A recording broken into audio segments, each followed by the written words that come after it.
Welcome to the kitchen. I'm Chef Victoria Love, and today we're gonna make pumpkin pie. This is my recipe that I used at the restaurant for many, many years, made hundreds of pies, and the success of it is this little trick. We're gonna let it sit overnight in a strainer with some cheesecloth and strain out all the excess liquid. Then we'll mix together all the ingredients with light brown sugar, cinnamon, ginger, allspice, eggs. I'm gonna get some heavy cream, and then we're gonna bake it into our pie crust. So let me get this set up. We're gonna get a container, drape the cheesecloth over a strainer. Please click like and subscribe so we can bring you more recipes. So here are my 18 ounces of pumpkin puree, and I've got the cheesecloth in the strainer, and I've tucked it in so it doesn't fall in, and I'm gonna let this sit overnight in the refrigerator to let all the excess liquid strain off. For our gluten-free pumpkin pie, we are just going to use these store-bought gluten-free pie shells, which I got at Trader Joe's, which is a real time saver. So I'm going to bake them according to the instructions. We're going to line the pie shell with some parchment paper. So I fold it in half, I'm going to fold it in half again, and then make a cone like so, which makes it then easy to put into our pie shell. Now I'm going to use some beans as my pie weights. If you have real pie weights, that's great. Now this got to sit out overnight in the cheesecloth in the refrigerator, and you'll be amazed how much liquid has strained off. So let's just see. There you go. Look at all that liquid that's come off. And we want to just get rid of that because I tend to find that pumpkin pies can be a bit soggy with that extra liquid. So by doing that, then we'll make sure that our crust is really, really nice and crisp. So I'm going to take this out and squeeze out the excess.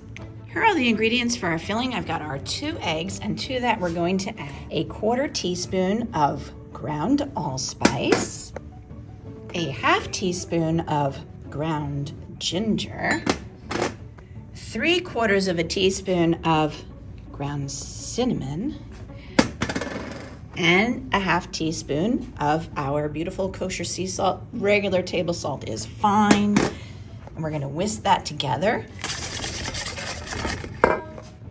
To this, we're gonna add our 1 cup of heavy cream and our 5 ounces or 1 cup tightly packed light brown sugar. So basically, pumpkin pie, this type of pumpkin pie is a custard because we have our eggs and cream, and then we're gonna add in our pureed pumpkin that I strained off all the excess liquid. So at this point, we're gonna switch over from the whisk to the spatula to fold that in. So the pie crust was in the oven for actually 15 minutes at 350. So you have this light golden brown color. So we're gonna remove the pie weights. And now I'm gonna brush that with some egg. This is just an egg yolk, and with a pastry brush, we're just gonna brush that on. And what that does, it makes a barrier between the crust and the filling, which is really liquidy. So make sure we have a nice, rich crust. So I'm gonna brush all that on, and then we're gonna add in our filling. Now that that's brushed in, we're gonna pour this in and let it go all over. And then we're gonna get it back in our 350-degree oven and bake it until it's completely set. Here is our gluten-free pumpkin pie right out of the oven. You can see it's already actually beginning to fall down. It was a bit higher, but we just wanna check and make sure. So I'm gonna poke my knife in on the crack and bring it back out. See how it comes out clean? So this is done. And as it cools, it's gonna sink even lower, so it'll come back down. It won't be, you know, it'll be level with the pie shell. So when you're filling it in, don't worry about it being so high, because when it bakes, it'll condense. Now look at that beautiful color. However, if you do notice, you'll see there are some cracks. There's a couple cracks in the pie crust.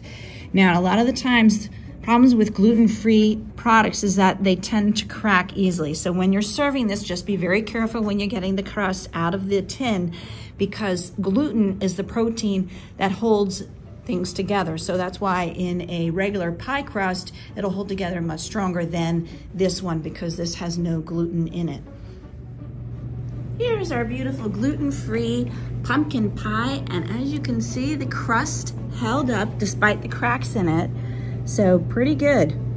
All right, Trader Joe's gluten-free pie shell. Thank you for making this product.